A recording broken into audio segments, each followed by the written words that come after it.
Welcome back, wannabes and creators, to another episode of The Complete Creative, the podcast that helps you build and sustain a better creative business. Today on the show, we have my good friend, Jonas Saul. I have to always make sure that I'm not saying K at the end of that because his name is so close to Jonas Salk. Weirdly, he says he only has ever had that happen once in his life, which I just can't imagine. But we are not interviewing Jonas Salk. We are interviewing Jonas Saul, who is a 3 million plus selling author of amazing thrillers. He writes the Sarah Roberts series, which is hugely successful. He is launching the 24th book in that series today when this launches. So, if you like this episode, make sure to go and pre-order the book. And I met Jonas at a writers conference a couple of years ago, and you never know who you're going to connect with at these conferences, right? But he was a judge for the pitch contest with me that first night, and we were on a panel together, and we just clicked. We both have run other businesses before we started writing. We both kind of dug the same deep dives into writing theory and process and sales and all of those amazing things. And I am so excited to finally have him on the show. If you listen to our online writers conference, he was one of our keynote speakers, and I was finally able to sit down with him and have a one-on-one conversation to talk about everything from whether he thinks about how just disabled his characters would be after all of the things that happened to them, to how he constructs a series, and a whole lot more. I'm trying kind of a new format, at least with my good friends when it comes to this show, where I'm doing a lot of research, I'm reading their books, but then I'm trying to have just sort of a more casual, deep dive conversation instead of the what are you passionate about these days start, trying to have a little bit more fun with it. And I'd love to know what you guys think. So if you could email me at russell@wannabepress.com, let me know what you think of the new format. I would really appreciate it. If you want to learn how to write a great novel, then I have a 4-hour free writing course at thecompletecreative.com/novel. You can take it, learn everything that I've learned about novels from writing 20 of them and talking to hundreds of authors about them as well. I do hope you take it. I hope you enjoy it. And now let's get on with the show. So I have a question for you. It's a really important question. Are you aware how close your name is to Jonas Salk? And do people accidentally call you Jonas Salk often, or did they at some point do that? Because I've known you now for years, and every time I talk to you, I have to spend 5 minutes not putting the K at the end of your name. Yeah, no, it's happened once in my life. Once. That's it. Not many people even know that name, I think. At least the people I talk to. That's it's all I think about. It's all I think about, right? From like he writes great books, and like I have to make sure that he's not K. You are on my online writers conference, and I literally spent 10 minutes before the beginning of the day. Do not put the K in there. Do not put the K in there. Do not put the K in there. There's no K. Right. All right. Yeah, no, only happened once. Wow. I guess I'm not shocked, but I'm also kind of shocked. So I want to ask you about Sarah. Sure. Before we really dive in. Do you ever start a book and think, man, like she would be so crippled right now if she were a real human? Because I just read the second book in the series, and I believe she gets knocked out about 3 times, gets shot twice, and like that's all within the first half of the book. And then some other stuff happens also, and she just gets like beaten. She gets I think punched in the stomach towards the end, and I'm sitting there and I'm like, my God, like this woman must have to have like 8 months of recovery afterwards. And then like at the end, I won't tell people what happened at the end. I'm like, oh, yeah, that would make sense. Yeah, especially that the ending. That's a good thought. I mean, I really don't. Once the book is written and I've abused my characters, and I move on, there's often several months between the books in, say, fictional time. And in some cases, I've even gave a couple years. There was, after book 20, there was a 2-year hiatus, and book 21 is called Sarah's Return, because that's, she's back. So there was a lot of healing, and a lot of that does happen.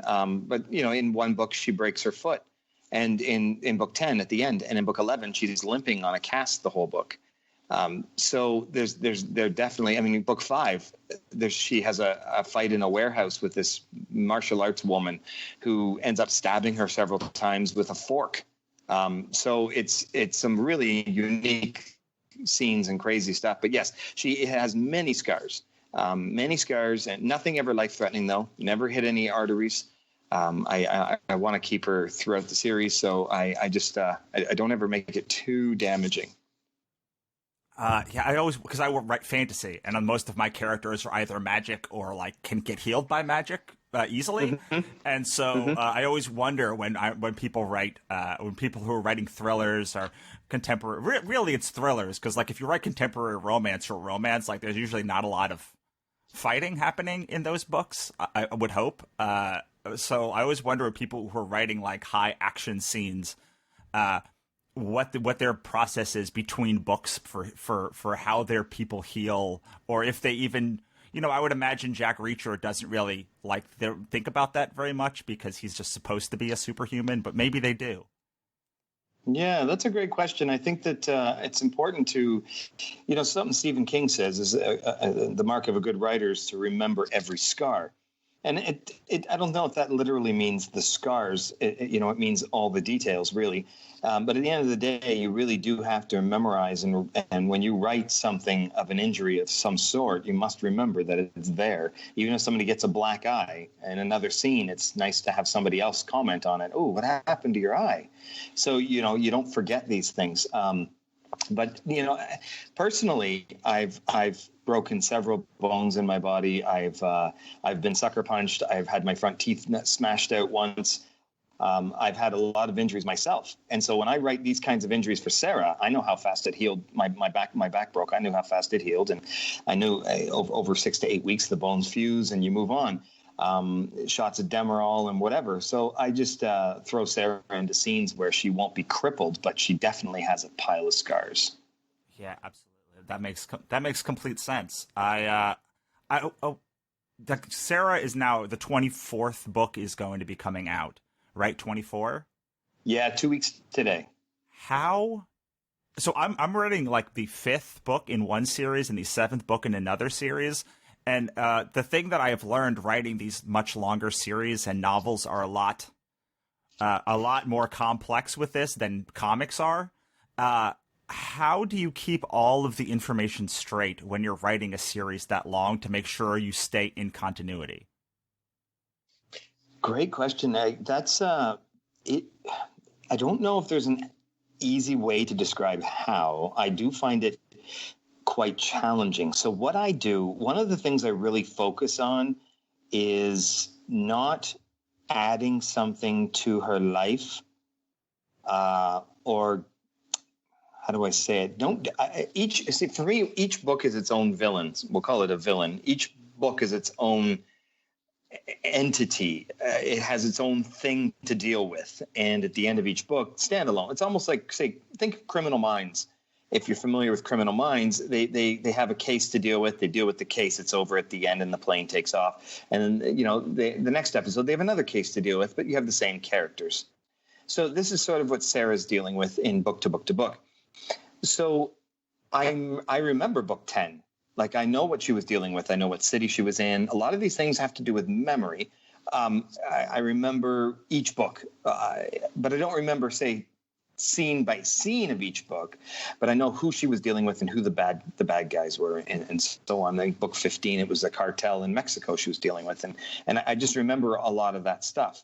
That being said, though, each book takes a certain amount of research and a certain amount of notes that I take, and I keep all of my notes. All my notes are handwritten.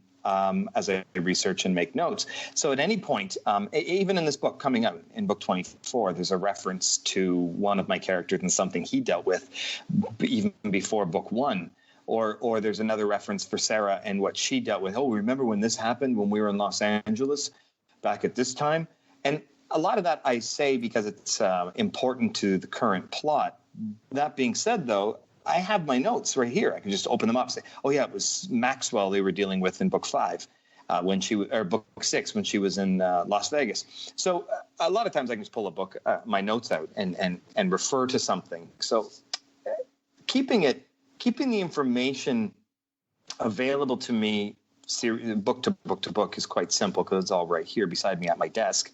But that being said, though, each book is its own entity going forward, and I have an idea of who the bad guy is or what I'm going to be dealing with, or the bad group of people, whether it's a street gang or a mafia, or it's a cartel or whatever. And we just go through the book going forward, pushing the plot forward for each book without regard to the other books. Other than, as I said, character evolvement, I do know that Sarah is a different woman for having been through some of the other books and the things she's gone through. So each book, I do make sure we see a little of that evolving character. Well, and I know that travel is a big part of these books and that Sarah is either always or very often in a new city. So do you think that also helps because you don't have to keep the continuity of like where Johnny's Bagels is and where like these people are? You can sort of wipe the slate clean, not just because it's a standalone, but also because you're in generally another place every book? Absolutely. I mean, you're so right. I'd say that about half the series is written out of Toronto, but I was born and raised in Toronto. So I for several years in my late teens and early 20s, I was a broker for a company and salesman in that area. So I know the streets of Toronto, and I've lived in many, from downtown to Mississauga to all different parts of Toronto. So Sarah currently lives with her boyfriend in the Greater Toronto area. And yet what you just said is true, though, because she does go to Europe. She does go to all over Hungary, Amsterdam, Greece. She spends a lot of time in Greece. There's several books that takes place in Greece.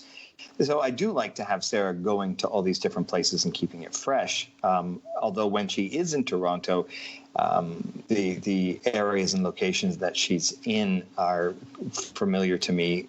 Like, you could go to Google Maps, but I mean, I just know all these streets because bear in mind, something else that really works for me is write what you know. There's all kinds of quotes like that, write what you know, or write what you want to know, and all these other things, but which I'm sure you're more than familiar with. But the write what you know, well, I know Toronto, and I know the apartment I lived in. So Sarah and Aaron live in the apartment I lived in. So I know the interior of that building. I've been up and down that elevator. I've so many times that I don't even have to look at any of this stuff or research any of that stuff. I just know it. Yeah, that must be. It must be comforting to write in realistic fiction to write like things that you know. The comfort I think in writing fantasy, which is more what I do, is you can blow up a city. So my theory of how to keep things in continuity is people go to a place and then they learn about that place until I feel like I'm going to break continuity, and then they leave that place and they can only return to that place once it's blown up and like completely different, and then the continuity once again does not have to be the same. Right. No, fair enough. Yeah, that could even make it easier. But no, I'm rooted in the realistic, the cities, the towns, the places she goes. It's all, I'm just writing a thriller, so I don't get that luxury that the fantasy has there. What do you think it is about Sarah that like people latch onto so much, that like made her popular and it keeps people coming back? I'm always fascinated about these characters who seem to like latch on to the public, the public zeitgeist, and almost build on a life of their own, where other characters may have like not been able to do so. So what do you think it is special about Sarah that allows her to sort of inhabit this 1 million books, or 3 million books, I think I read last time, that have been sold in the series? If I could sum it up into one word, I would say emotion. Sarah is an extremely emotional woman who cares deeply for the suffering that we have as human beings that we live with. And she feels duty bound to ease the suffering amongst as many people as she can. She's been through so much in her life, and she just, I really feel that emotion. Emotion is on every page of every novel I write. Even if it's not an emotional journey, it's an emotion. It's a word referencing an emotion or something. Sarah just cares so deeply, and she spends her life dealing with these bad guys or whatever she's dealing with to help the weaker or the underdog or someone who doesn't know what's coming or can't help themselves. And when she deals with it, I mean, it's every emotion from anger to joy to tears. She's so strong and nothing will get in her way kind of attitude, but yet she'll crumble and cry on a moment's notice if she hasn't been able to deal with something and lives were lost. And she just cares so much, almost too much. And I do think what you said was true, that a lot of readers have found within a book or two of reading her, often 3 books. Well, they say 3 books is where a reader will learn to trust an author. I think that when you read 3 books in the same series, you start to learn to trust the characters. And once I've got a reader who's hit book 4, book 5, book 6, they generally don't stop the series. They will read them all, even if some people. I've had an email from readers that say, well, I read the first Sarah book on Monday, and it's Friday, and I've read all 20, and they'll read them all in 4 or 5 days. They just cannot get enough Sarah, and they're emailing me, when's the next one? Oh my goodness, I can't wait. It's 2 more months to the next one. I can't wait. They just cannot get over Sarah and how much she cares. The thing that I love, I think that that's all right. I mean, I know when people come to me and I sort of ask them like what they responded to specifically in like the Katrina or the Gods Respond popular book, they say like I like going into a world where like the characters do a thing, like they will not be stopped until they complete this thing, especially because we as people often feel sort of helpless. I mean, especially now in the time that we live in. And they always talk to me about how, like, they don't feel helpless when they read the book. Like, they can sort of inhabit these characters who have their own agency. And I when I was reading the Sarah book that I read, I definitely felt that about her. Like, she almost gave me agency to feel like I was more powerful than I was while I was reading it. Oh, right. I see what you mean. Yeah. She's got a mouth on her, too, and she doesn't take any crap sort of thing. But it's only if someone's pushing. She doesn't like disrespect. You know, she really stands up. I mean, I've had several emails from readers. I had one reader who's going into cancer treatment, a surgery for cancer or something, and she emailed me and said that her odds weren't that high, but she was going in to fight because in her mind, Sarah was with her, and she was going to fight as strong as Sarah could. And the next day I got an email saying surgery was successful because I had Sarah. Things like this that are very moving to me, that the readers are so in love with her that they've changed how they have their outlook on things. I had one woman who emailed me and said that Sarah inspired her to leave an abusive man. You know, walking down the street at 4 a.m. with her child on her hip and no money in her pocket because Sarah would do that. And it's just so moving to me because Sarah is so damn tough that these women who need a moment to be tough, you know, attach themselves to her and then reached out to me after and told me what they've done. It's just very important to have these elements in fiction because they really help build empathy and spread more wonderful emotion. Absolutely. In my opinion. I was reading, I think before book 23 came out, or maybe book 22 on your Facebook, on your Facebook page, and you were talking about it, and there were like 3 or 4 replies from people that were like, nothing better happened to Aaron this time, or like, Aaron better be okay. And I was so struck by like that it wasn't just the main character that people had grown fond of, but it was also I believe it was Aaron, the love interest that Sarah has, and like they were like cajoling you to make this fictional human who doesn't actually exist, like, but it exists very much in their mind and in their lives. Yes, 100%. There was a scene in particular in book 22 that Aaron got a lot of trouble, I'll just say a lot of damage happened to Aaron, more than I think I've ever written in any book to Sarah's love interest. And yeah, it was, I don't regret writing that scene, but I do know that there were a lot of readers who were upset over that scene. Not upset to the degree that they would stop reading, they lost their interest or something, but emotionally attached, and it hurt. I have had readers tell me that I've made them cry over that scene. So it's a pretty brutal scene in book 22, and Aaron barely survives that scene. But there was a purpose to it. There was, and without going into it too much, Aaron was losing his faith in what they were doing as a couple. And at the end of the book, he does make some changes because of what happened. And I needed him to be in that position for the beginning of book 23. Like I do plan, in fact, things that are happening in this current book are I'm setting plans in motion for books 2, 3, and 6 away from now. I really do structure a lot. You're just getting each book is a glimpse of where they're at in their, I like to use the word evolve, where they're at in their evolving state of being, really. So yeah, there are things for 2 books now. I've been setting up something with her sister, Sarah's sister, that isn't going to be revealed until the next book. So lots coming for sure. But yeah, I understand. You're right. It really is about the love of each character, and Aaron, and there's a lot of love for Parkman, Sarah's confidant, who's actually Parkman. Other than Sarah, Parkman's been in every book but the first one. Sarah met Parkman in book 2, and he's been in every book since. Aaron didn't come into the picture till book 5. So it really does. They really do. And lately, Alex, another character, has been getting a lot of the spotlight, if you will.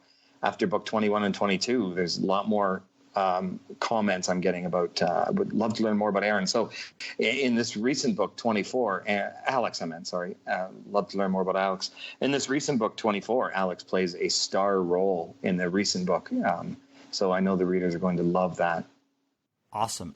You talked about structure. I use something called, I always forget the name of it, the Levitt's paradox, which I learned from Alan Moore, to set my stuff, which is basically every book is an A, B, C, and D story, and they all get a percentage of the time. And then like once the A story is done in that book, like the B story becomes the A story, and the C story becomes the B story, and the D story becomes the yada yada yada on kind of like throughout the course. So there's always something similar.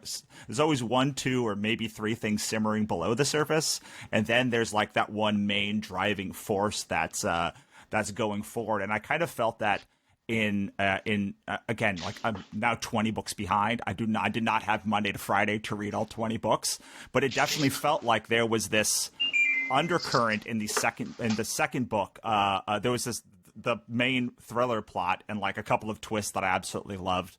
But then there was the underlying story, which was about Sarah trying to find her sister's killer. And does that sort of how you plan your structure, where there'll be sort of the overarching story, and then you're setting like little things up, and then there's like one understory that kind of goes between multiple books so that you can kind of pull people along even though you have a standalone? Or how do you think about structure?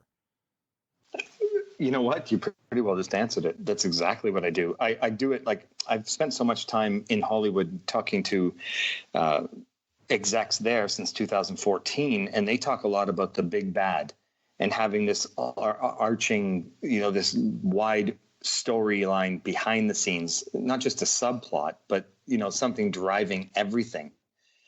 So in the warning, when you're reading that, you're right. It's ultimately about Sarah finding her sister's murderer, but that book ends and she hasn't. But that book had a different someone else that she had to deal with.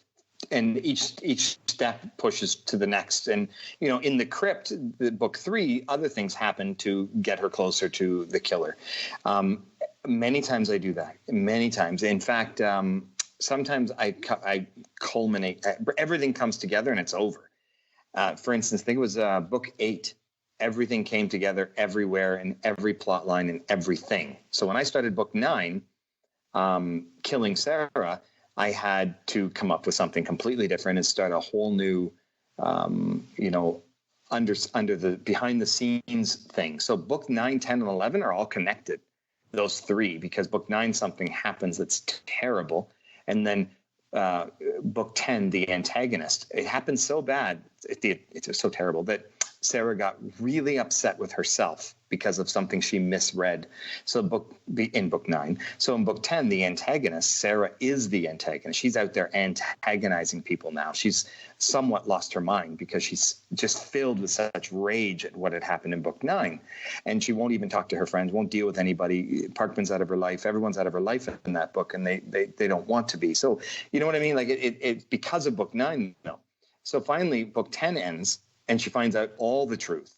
And in book 11, The Redeemed, it's called The Redeemed because she's trying to redeem herself with everybody that she's made mistakes with while dealing with a serial killer in Los Angeles. And so it's as she deals with these individual storylines and villains, there is another story behind the scenes that she has to manage at the same time, always happening. In book 21, 22, 23, 24, she's dealing with all of that. In book 21, she had a miscarriage, and she was trying to wanted to raise a family and blah, blah, blah. And now in this book, it was just announced in the last book that Sarah's pregnant again.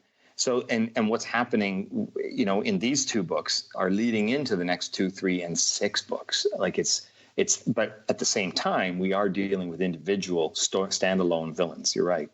I do prefer to have that story in the background, though, throughout it all. Well, I think that's important even in the new series that I'm working on is much more serial. Like most of the work that I've done is standalone, even in a universe just like the Sarah Roberts books. But this new one I'm dealing with is much more serial. Like there's massive cliffhangers at the end of every book. But I think even when you're working on something that's serial like that, you have to make the piece of the story that they get in each book have a satisfactory ending. So there has to be something that resolves, even if you're resolving the B story or the C story or the B and C story, but keeping the A story going. I think that people have to have some sense that they accomplished something. Otherwise, they're going to leave unsatisfied, and they might begrudgingly go to the next book, but like they are less likely to excitedly go there. Whereas if you can, even in a long book, give some sense that like, oh, they accomplished this thing. Like they stopped the Wicked Witch, even though they didn't like stop the overall bad guy. Like, but they had, this book is about this end plot. People, I think, are just like in a TV show where you watch a TV show that's serialized, but like every episode still has a beginning, middle, and end. So it keeps people having to tune in because they haven't gotten the full story, but they have gotten a satisfactory chunk of it every week. 100%. I made that mistake once with Sarah, the Sarah series, and I think I made it I'll call it a half of a mistake. But you do need to have the beginning, the middle, and the end, and finish off that story each time. And I do that in every book. I just don't think I did it well enough in book 4. Yeah. That is the weakest book I wrote for Sarah. I say weak because I still see her dealing with the villain in book 4, the bad guy, and everything else happened in book 4, and I still see it coming together. But the book 4 did end with a cliffhanger, and it was a rather large one. And I do have some reviews saying, yeah, I'm done. I'm not going to be forced to buy book 5 to make sure I see what happens. And that's when I realized, ooh, yeah, okay, I'm not going to leave it with that much of a cliffhanger anymore. So I have left tiny cliffhangers, but none to the degree that I did in book 4. So I did learn my lesson on that. Yeah, definitely. I think that it's always that balancing act because you have to you have to make it exciting enough, and every chapter and all the cliffhangers to, and all the twists to like make someone want to read to the end and then buy the next book. But you also have to make it satisfying enough that they have a complete story at the end of each book. And it's always like, how far do you go on the tying everything off to leaving everything open spectrum? 100%. So true. I know I've written almost 40 novels now, so I'm thinking I'm getting used to that now. And I, the temperature, I can check the temperature, and I think I'm pretty good now at that. But I think that in book 4, in book 5, and book 6, when I was still somewhat new at this writing thing, I wasn't as qualified. And yeah, it was book 4 where I made that mistake. But you know what? I didn't edit it or change it. I left it the way it was because I still see this, the villain you're introduced to in book 4 still gets dealt with in its own way.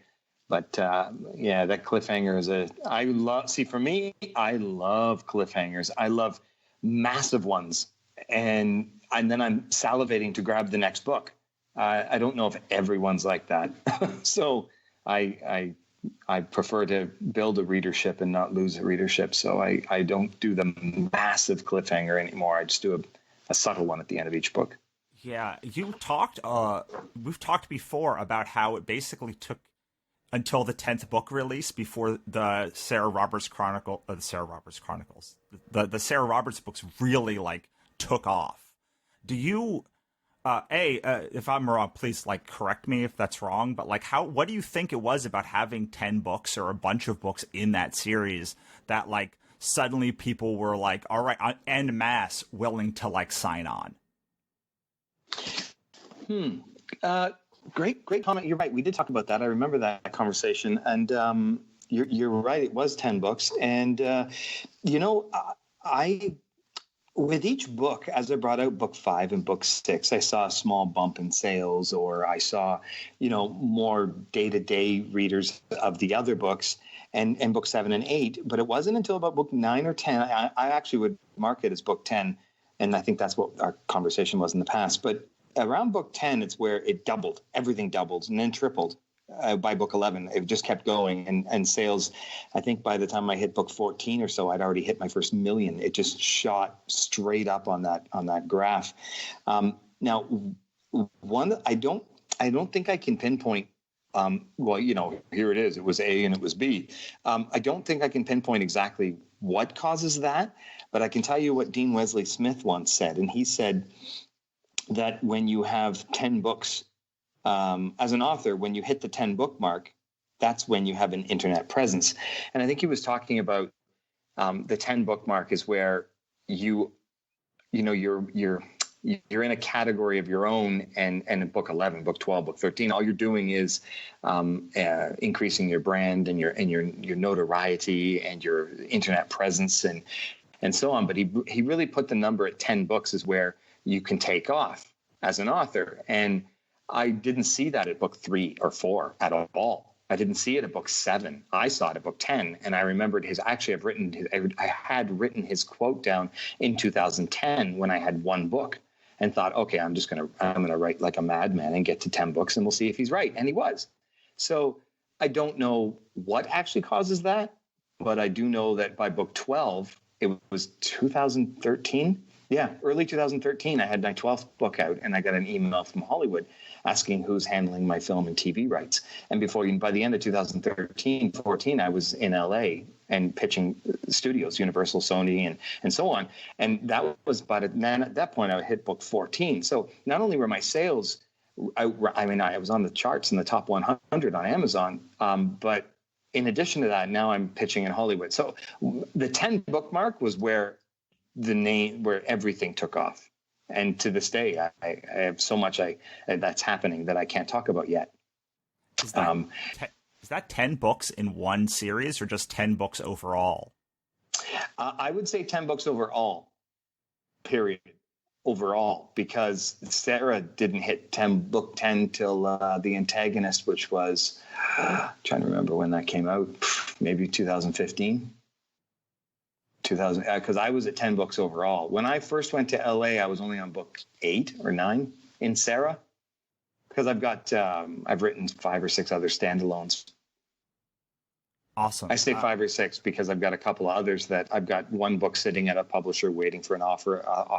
I've got another book sitting at another publisher who's just agreed to take it on, and I can't talk about that one either because the contracts haven't been signed. I've got another 2 books that aren't published that are waiting, and I've got so much going on behind the scenes that I'm actually sitting at over 40 books, but I'm losing track. My agent's managing it all, and when I write, I mean, I'm doing 80 to 90,000 words, maybe 100,000. You're only looking at 350 page novels. Yeah. My longest one is 150,000 words. When you trying to figure out how to ask this question, because so most people have a I'm just going to call it negative opinion of self-publishing still in this world, and that when you start self-publishing, like it means you can no longer have an agent, or like that there's this bifurcation of like the minute that you start self-publishing, like you suddenly are completely tainted from the ability to do anything related to publishers again. And I love your story because like it was not like clearly like this is a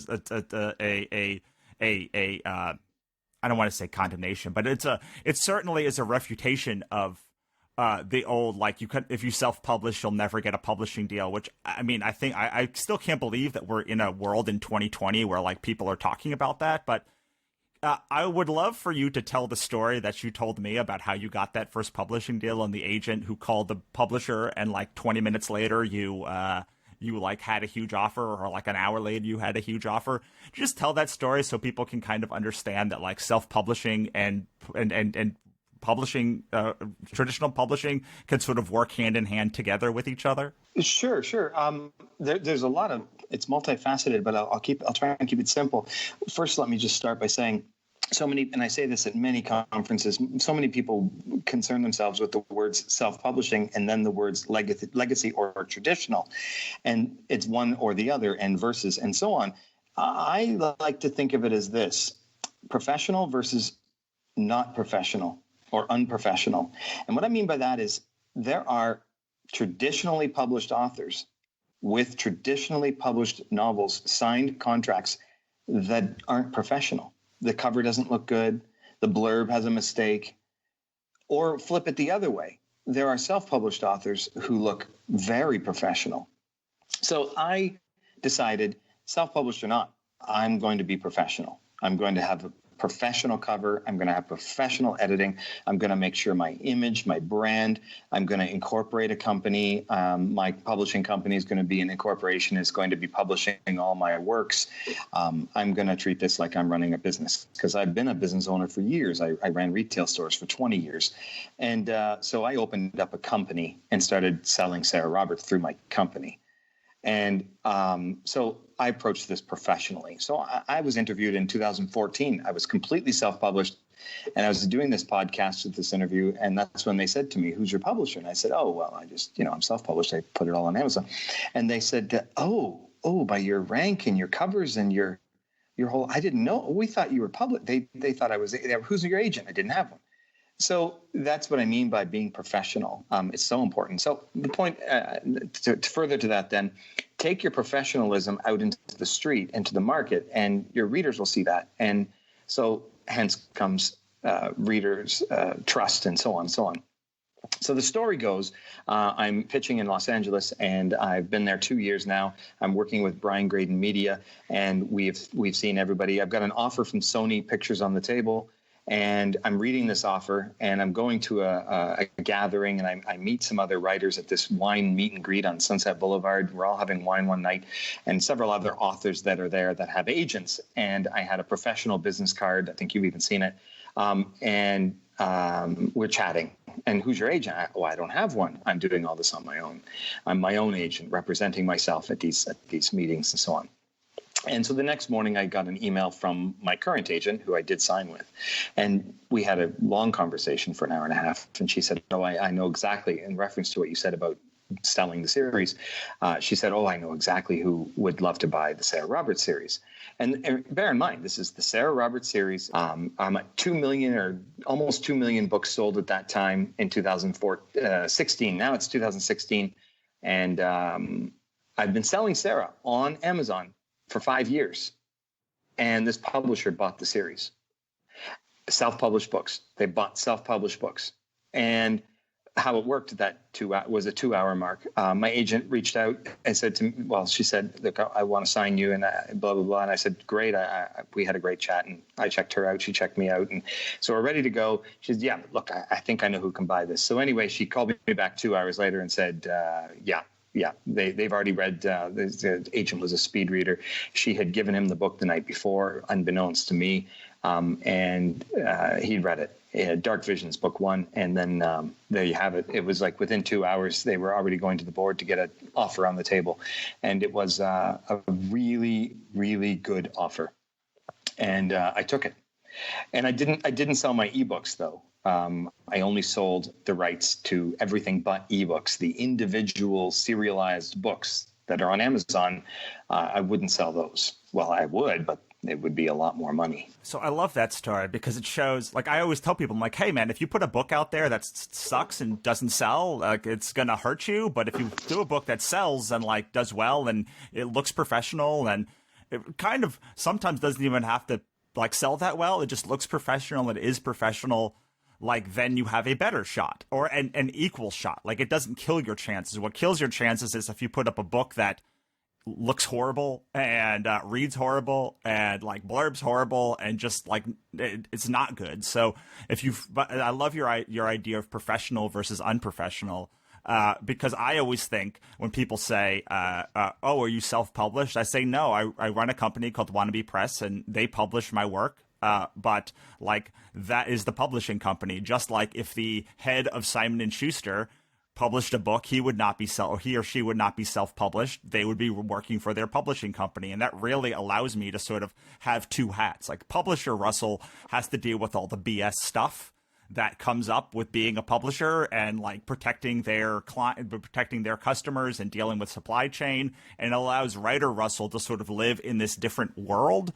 And people always ask me, how can you be good at like the creative part and the business part? And the only way I've been able to do it is literally just bifurcating myself and saying, this is for publisher Russell to handle, and this is for creative Russell to handle. And having them as two separate people sort of allows me to, I mean, I'm not really two separate people, but just in the mindset of two separate people, allows me to like, hey, I have to hit this deadline because my publisher needs it by that deadline. And then I can, as the publisher, set the production slate of when I need all of this stuff in. And I know it may sound a little wonky to do it that way, or maybe it doesn't sound wonky, but for me it helps because I, as the writer, am beholden to my publisher, Wannabe Press, and Wannabe Press is there to protect me, Russell Nolte, its most important asset. Yeah, that's brilliant. You know, you ran all of these companies, and one of the things that bonded us at the beginning was, you know, we both have run other companies before we started writing. What do you think you learned doing the running other businesses that you brought into writing that other writers can learn from and implement into their own creative lives to sort of make them run a little bit more like a business without that whole, doing business things feels icky-ness that like people run into a lot when they're dealing with new writers? Tricky question. I think that's just because at the end of the day, you know, my first answer, the first thing that popped in my head, you know, that old say whatever pops into your head. The first thing that came to my head was perseverance and discipline. Discipline was the one word that was flashing through my mind when you were asking the question. The reason I say that is because, you know, I've always believed, I've been self-employed since I left high school. And I've always believed that when you put your foot on the gas, you just can't let your foot off the gas when you're self-employed, or it all falls apart. And you really got to, sometimes you have to actually drop the pedal to the floor. And So there are many days where I do 15-hour days, 15, 17-hour days, and I catch a little sleep and I'm back at it. There were nights last week where I was working till 3:34 in the morning. And there was even a comment from another fellow writer who knows I'm in Greece and he knows the time here, and I'm posting at 3:30 in the morning that the ebook, the pre-order's up. And because I sometimes I just have to put my foot down on that gas. I'm a self-employed business owner, and you don't get the option to relax. And I love that, though. That's what motivates my plot, But I've always been this way. So I don't know if there's any kind of nugget of advice or something. But I guess all I can say is, if you're going to do this self-published, a lot of what you just said, Russell, in the previous question about a good book and a good cover and a professional image, focus on that first and get that first book up, or second or fifth book or whatever. But make sure that you've got beta readers, great editors, great cover. You've got a great book. Your image, everything is professional. Your social media is professional. You're not bantering or doing any kind of political speeches or anything out there on Facebook or something like that. You got to keep your author self to branding and your personal self to whatever you want now, But I just really believe in the discipline. I mean, there's another quote that Stephen King says, and I really follow a lot of what he says. And he says, talent, something like talent is as cheap as table salt. Everybody's got talent, but what separates the talented individual from the successful one is a lot of hard work. And this is hard work. This is something that I do every day, all the time. I mean, I've been writing since I was in my early teens, but to this day, for over 20 years, 25 years, I still read books on how to write. And I've written over almost 40 novels. I'm still reading books on how to write. I'm reading Saul Stein's book and many others. I just finished Benjamin Dreyer's book, and he's the copy chief at Random House. And he brought out a book called Dreyer's English. Great book. I learned so much in this book that I didn't know. So you really just got to keep developing and keep pushing and keep giving it and work a lot. Like I think I've written 8 books since I got to Greece, and I got to Greece last October. 5 of them are published of the 8 that I've written, and the other 3 are at publishers waiting for contracts. And I'm ready to finish another book that'll be coming out in October, and then another one that'll be coming out at Christmas. And like you, I've seen your history of how many you're writing. And I really think that's what you have to do. You want to do this? I mean, you got to give it everything and work all the time. And I'm loving it. The word that comes to my mind is not just discipline, but focus. Because a lot of writers that I know, they move between everything all the time. Like they're like, I have 50 new projects that are coming up, and like it always is distracting their attention. And the thing that I always find so admirable about you and the work that you do is you have this focus of being able to stick to not just like one genre, but a lot of it is in the Sarah Roberts series. It's not in like 20 other series or 20 other like genres or 50 other different main characters. You're able to take all of that energy and remain focused on sort of this one brand for close to a decade. Like we're got to be coming up on a decade now if you started in 2012 or 13. And I think that it's not just the discipline to keep writing, it's the discipline to have a focus that allows people to find you and to break through this sort of noise. And the 8 years almost since you started publishing stuff, like things have been so different. Like things are like there's competition is so great now, and I feel like you have to have even more focus now than you ever had before, because it's so much harder to push through and make a name for yourself if you're starting today than even if you're starting just a couple of years ago. Well, yeah, that's really, I would totally second that. It's focus. I agree. And you're right. I do stay really focused on the genre I'm in. And I have written a book, book 2 I wrote a book called The Immortal Gene, which has nothing to do with Sarah.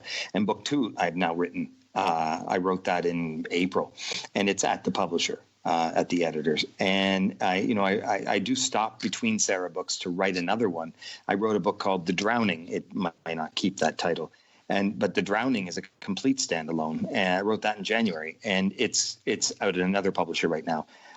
So I write a Sarah, and then I write another book. I write a Sarah. I'm working on a book called The Killback.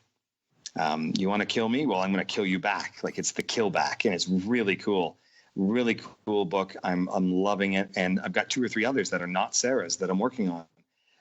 But I am going to be bringing out a Sarah book every 8 to 10 weeks, because Sarah is my readers need. It's like Netflix. You need a new episode all the time, and my readers binge Sarah. So Sarah is going to be. I'm going to have a new every 8 to 10 weeks. I'll have a new Sarah book for the next couple of years. Meanwhile, writing these other ones. But you're right; it's all focus. I'm in the same genre, and I'm just loving all the stuff that's coming.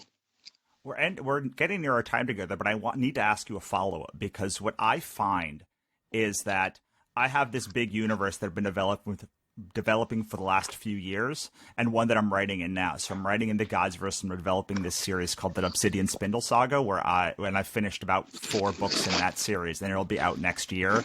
And I find that that I get stuck with writing the Obsidian Spindle Saga after too long, or the Godsverse for too long, and moving between those 2 universes, or even writing a standalone, allows me to explore things in those books that I then can bring back and make my main series stronger, or it just breaks my the mental block, and giving myself the ability to continue to write and be productive, but in a different universe, or in a different book, or in a standalone book, allows like my brain to come up with interesting fixes to the problems in the other universe that I'm writing more of. Do you find that when you're breaking and writing a different book between your Sarah Roberts books?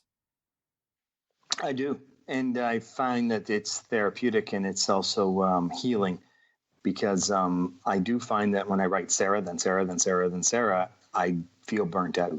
I believe it. I mean, by book 17, 18, I was feeling burnt out. Book 19 took me double the time to write it that I normally take to write a book. And book 20, I slogged with book 20 so long that at the end of book 20, I put I put afterwards in every book. And at the end of the afterword of book 20, I told my readers that we're taking a hiatus. I can't keep going right now.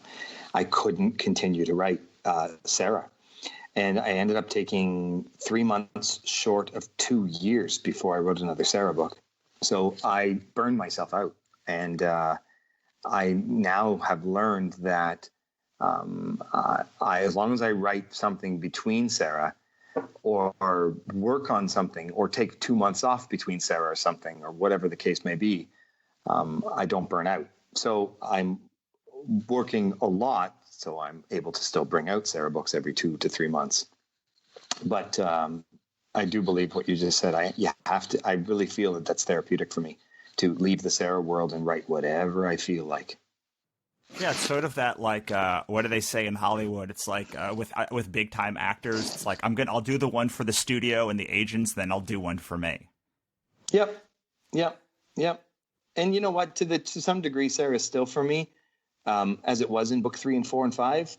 But it is one for the studios, sort of, as you say. Yep.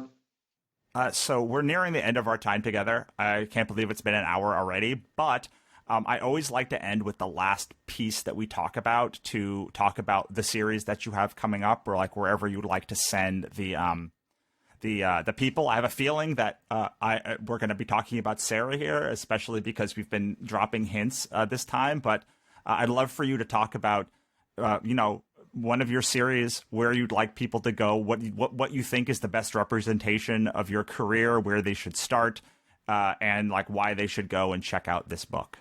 Sure. All right. Well, one of my favorite quotes from a reviewer was, Sarah Roberts is 1 in a million. If you're her friend, she'll crawl through hell to protect you. If you're her enemy, she'll send you there.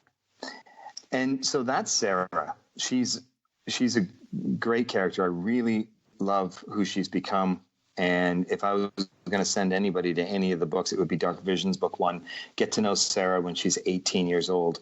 By book 2, she's 22 years old. And right now she's going to be turning 31 soon. And that's 24 books into the series. Book 1, I wrote almost 20 years ago, back in 2001, 2002.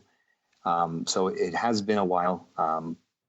And if I was to direct anybody to any of the books, I would just start at book 1 and Dark Visions and see where that takes you. The thing I really like about Sarah Roberts is they're quite quick reads. You get into the action, but you also feel invested almost right away. You know, there's other you can read a lot of quick books and not feel invested in the character and just like sort of be like, oh, I'm just gonna read this, and then, you know, it's a nice like palate cleanser for whatever other thing. But the thing I really like is like it's intense and there's always something going on, but you also feel this very strong pull towards Sarah, and you feel invested in her quest. Right. And when you said quick reads, I believe in writing in a way that there's the chapters are shorter, and it's the read itself is a quick read, even if it is 350 pages or 400. I really like to have a great pace and lots happening. There's no sagging middle. Really focus on an exciting book, you know. Awesome. Well, I love it. And we always end the same way, which is give us a piece of advice that you'd like us to end with. Tell us where we can find you and online, and then we'll say goodbye. Okay. Geez, piece of advice. Oh, man, I have nothing off the top of my head. Okay, well, you can find me at jonassaul.com. Anywhere Jonas Saul, you could just, I think that would be the best, jonassaul.com. It has all the information there and lots of books, but Amazon's the best place for me. Several of my books are in the Amazon Kindle reading program, or Kindle Unlimited, I think it's called. So often you won't find my stuff, the Sarah Roberts series, anywhere other than Amazon. And geez, advice, just keep going, whatever you're doing. Put the gas down. Geez, I'm drawing a blank on advice. No, it's great. I mean, that's good advice. You know, I always like to tell people, like so often you find people who they work in spurts. Like they'll be very productive for 3 months and then they won't be productive for 8 months. And so when they're running, they have to run, like they have to go 120 miles an hour. But you mentioned earlier that like if you just keep going, you can go 60. 50 even, and still get to the same place that these people are going, killing themselves in like little spurts.